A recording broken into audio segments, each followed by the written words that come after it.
क्या भारत की वैश्विक छवि को नुकसान पहुंचा या फिर लोकतंत्र की आवाज बुलंद हुई?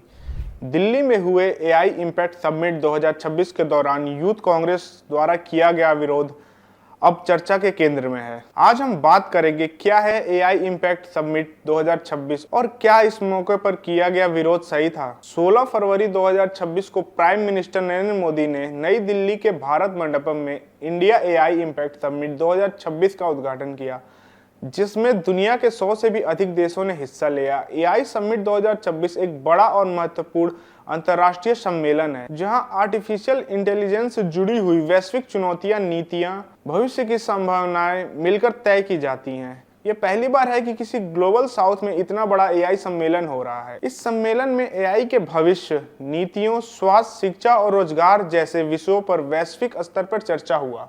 जहां एक तरफ भारत दुनिया को एआई इम्पैक्ट समिट में बुला रहा है, वहीं दूसरी तरफ क्या यूथ कांग्रेस द्वारा किया गया ये प्रोटेस्ट सही था? यूथ कांग्रेस द्वारा जो विरोध किया गया उसका तर्क था कि सरकार एआई और टेक्नोलॉजी की बात कर रही है, लेकिन युवाओं की बेरोजगारी, डेटा सुरक्षा और पारदर्शिता जैसे मुद्दों पर साफ जवाब नहीं दे रही है।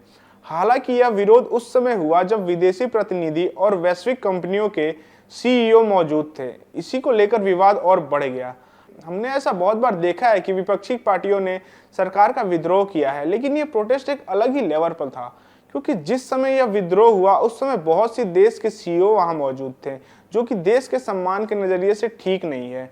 विपक्ष को हक है कि वो सरकार से सवाल करे, लेकिन जहां पर पूरे देश की इज्जत की बात हो वहां यह करना क्या सही था? बीजेपी ने सीधा निशाना राहुल गांधी पर साधा है और कहा है राहुल गांधी हमेशा से भारत की बुराई करते हैं, वो बाहर जाके भी भारत की बुराई करने में ही लगे रहते हैं, वो एक गद्दार नेता हैं।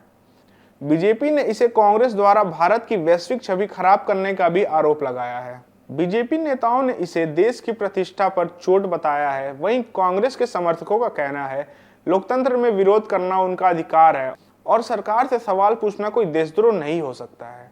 हालांकि पुलिस द्वारा 5 लोगों को हिरासत में ले लिया गया है। अब सवाल यही है, क्या अंतर्राष्ट्रीय मंच पर इस तरह का विरोध सही था? क्या यह लोकतंत्र की मजबूती है या फिर देश की छवि को नुकसान? आपकी क्या राय है? कमेंट करके जरूर बताएं। धन्यवाद।